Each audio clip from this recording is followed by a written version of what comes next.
Procedo a presentar la unidad 3 de los nanocompuestos. Primero, un nanocompuesto no es tan diferente de los compuestos que ya habíamos visto, solo que en esta ocasión nuestros refuerzos se van a encontrar en escala nanométrica. ¿Cuál es la escala nanométrica? Se conocen como escala nanométrica los cuerpos que entran entre una escala de 1 nanómetro a 100 nanómetros. Un nanómetro es la mil millonésima parte de un metro, que es 10 a la menos 9. Todos los que entren en este rango van a ser considerados como nanométricos. La clasificación de estos nanomateriales es de acuerdo a su dimensión. Tenemos los de 3D, 2D y 1D. 3D, las partículas son estos, porque tienen sus tres dimensiones a escala nanométrica. Por otro lado, los nanotubos son a 2D porque tienen dos dimensiones a escala nanométrica.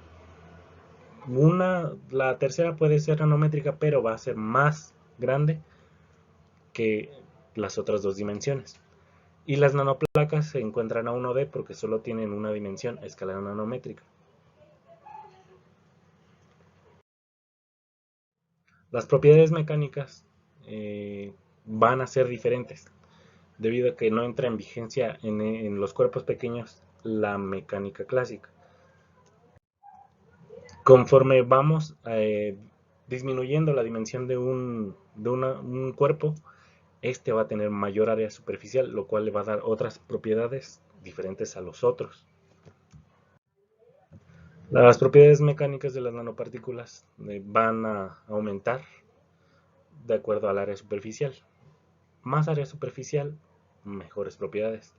Estas también van a fungir como obstáculos. Más adelante hablaré de este efecto y cómo se llama. Este es el efecto Zener. Más adelante hablaré de él. La interfase. ¿Qué es la interfase? Se tiende a confundir interfase con interface. ¿Qué es esto? Intercara. La intercara es la fuerza que se tienen entre dos partes de nuestro compuesto. Y la interfase es la zona de transición de una fase a otra. Por ejemplo, en un acero convencional puede ser de la transición de perlita a ferrita, esa es una interfase. El comportamiento de tipo de refuerzo depende de la dimensión. En las fibras solo vamos a poder tener anisotrópicas. Estas van a tener unas propiedades buenas, les van a dar buenas propiedades. Los CNT son lo mejor. Y las partículas van a fungir como obstáculo. Se va a requerir de un brinco energético mayor para que el material ceda. El refuerzo actúa como obstáculo. Más adelante hablaré de obstáculo para qué, del efecto Zener, obstáculo para que crezca el grano. La ley de las mezclas está dada por nuestro material. No, las características de nuestro refuerzo van a ser las que determinen la longitud crítica, y la longitud crítica va a ser la que nos dice si entra en vigencia la ley de las mezclas convencional o no. Esto es cuando nuestro resultado en la longitud crítica va de un rango de 1 a 2. Ahí se va a aplicar si no se hace un procedimiento diferente. Las propiedades es lo que nos dice la ley de las mezclas. Nos va a decir qué tipo de propiedades vamos a tener en un material. Empezamos con los nanocompuestos de matriz metálica. Los más comunes para matrices son, por ejemplo, la alúmina, las aleaciones de aluminio, no, la alúmina no, perdón, las aleaciones de aluminio-cobre, aluminio-zinc, etcétera, aleaciones de aluminio y ferromanganeso. Los factores importantes en esto es, por ejemplo, el enfriamiento, que va a influir en la solidificación y en la nucleación, el procesamiento, que es el tipo de proceso que nosotros vamos a elegir para elaborar nuestros materiales, la dimensión del refuerzo, que puede ser 1D, 2D o 3D, el tamaño de grano y el área superficial. Entre mayor sea el área superficial, mejores propiedades. Esto es directamente proporcional. Y Entre más pequeño sea un cuerpo, más área superficial vamos a tener y por lo tanto mejores propiedades. El enfriamiento es la energía térmica que es el alimento del tamaño de grano, pero nuestras partículas van a actuar como un refinador. Más adelante hablaré de esto. El efecto Orwan es cuando nuestras partículas están bien distribuidas. Esto va a hacer que nuestro material tenga buenas propiedades. Caso contrario, si no se distribuyen bien, va en dichas áreas de nuestro material se van a concentrar clusters, lo cual va a hacer que en esa zona específica se tenga más dureza. Y dureza, como ya sabemos, es mayor fragilidad. Entonces, lo que se busca es tener un efecto Orwan y que nuestras partículas estén bien dispersas. El efecto Zener ya había hablado anteriormente de eso. Este es cuando al querer procesar los nanopartículas, estas fungen como refinadores de grano al calentar y van a hacer que nuestro grano no crezca y estas van a mejorar las propiedades de nuestro material al refinar el grano. Los nanocompuestos de matriz cerámica entramos a esto y tienen como objetivo superar las propiedades de nuestros compuestos de matriz cerámica y de los cerámicos comunes. Los tipos de refuerzos son los de 3D, 2D y 1D. 0D no entra. En 3D tenemos las partículas, en 2D los nanotubos o nanocilindros y en 1D las nanoplacas, como el grafeno.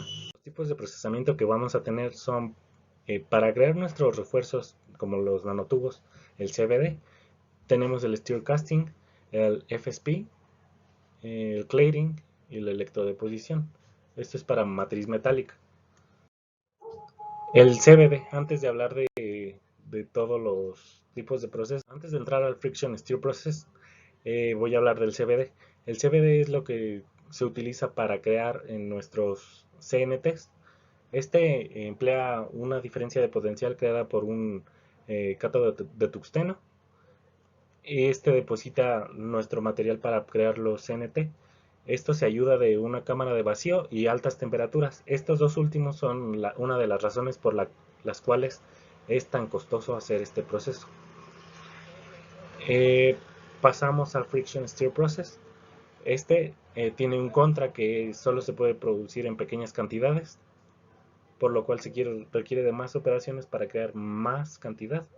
Este combina sólido y líquido y se lleva a una temperatura relativamente baja, que son 700 grados centígrados, por debajo de la cavitación ultrasónica y esto por un tiempo de 15 minutos. Esto de la cavitación ultrasónica es con el objetivo de dispersar bien nuestras partículas. Lo que se utiliza para este proceso es el horno resistente al calentamiento, un gas protectivo, un sistema de suministro de partículas y el sistema ultrasónico. Otra variante de este proceso es el que no lleva contacto. Este tiene ventajas y desventajas. Una de las ventajas es que nuestro acabado de nuestro material va a ser bueno porque es menos posible que se contamine y al no tener contacto.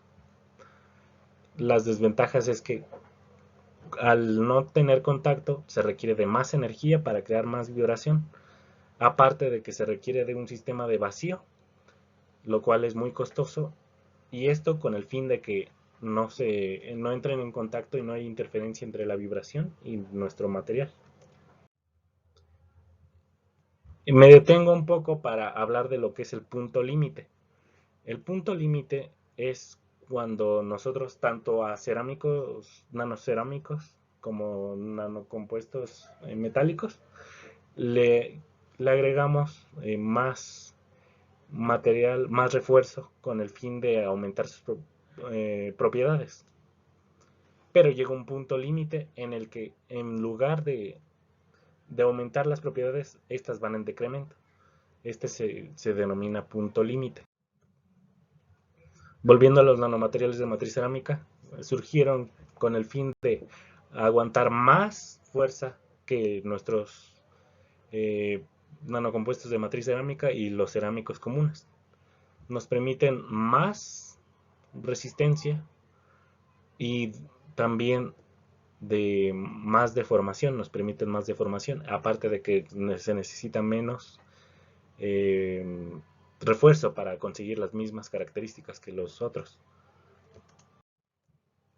Las matrices habituales para los nanocerámicos son la alúmina, el óxido de magnesio y el nitruro de silicio. Siendo la más popular la alúmina. Los materiales habituales, como ya hablé, la más habitual es la alúmina, y en refuerzos el más habitual es el carburo de silicio, aunque también podemos encontrar grafito en pequeñas partículas. Los tipos de procesamiento más representativos de estos puede ser el procesamiento de polvo, el sol gel, el método coloidal y la electroforética. A continuación hablaré de estos. El proceso de polvos inicia cuando se unen dos polvos, uno a escala micro y nuestro refuerzo en polvo también, pero a escala nanométrica. A esto se les aplica un solvente y a esta solución se le deja secar con unas lámparas que van a secar nuestra solución. Se le agrega nitrógeno para dispersar, para que no se tengan clusters, y ese es uno de los contras de este proceso, que se tienen mucha posibilidad de tener clusters. Tenemos también el método Sol-Gel. Este igual tiene una sal precursora que se conforma por un polvo a escala micro, que es nuestra matriz, y un polvo a escala nano, que es nuestro refuerzo. Se mezclan, se juntan estos, se le agrega un solvente y a esto se le conoce como la etapa de sol, solución coloidal. ¿Ok? Y esto después se somete a unas temperaturas. Ajá. Se somete a temperatura para secarse y posteriormente a una calcinación, que se le puede denominar algo así como una pirólisis, porque se realiza en la menor presencia de oxígeno posible. Y a continuación un caso ilustrativo de esto. Aquí, por ejemplo, se utilizó eh, dióxido de titanio y como refuerzo CNTs de single wall para formar una solución coloidal, lo que se conoce como sol. Después de la etapa de sol, se tiene que se somete a calor de alrededor de unos 700 grados centígrados, lo cual nos va a producir una sustancia gelatinosa, lo cual se le conoce como gelificación, y después se somete a secado a una temperatura un poco mayor. Finalmente, ya cuando está más seco, se somete a calcinación y ya se puede tener nuestro material nanocompuesto de matriz cerámica. Después sigue la deposición electroforética. Esta utiliza un electrodo de Calomel y la podemos comparar con una pila donde se mete un electrolito, donde el electrolito, como ya sabemos, se descompone en iones tanto positivos como negativos. En este caso, los CNTs están cargados eléctricamente por electrones que tienen carga negativa, como ya sabemos, por lo cual se van a atraer y se dispersan en un solvente con partículas cerámicas, que es nuestra matriz. Y una vez hecho esto, también se someten a temperatura para tener nuestro material finalmente. Vamos a lo que es el método coloidal. Este método se inicia igual que el anterior, mediante la preparación de polvos. Se tiene el polvo a nivel micrométrico y el refuerzo a escala nanométrica. Se juntan, se filtran y se secan. Después de esto pasa a un proceso de sinterizado donde se aglomeran para que quede una distribución muy buena de nuestro refuerzo, para que no se formen clusters, y se agrega el CNT por separado y se mezcla con un ácido. Este es uno de los procedimientos más empleados actualmente para crear nanocompuestos de matriz cerámica.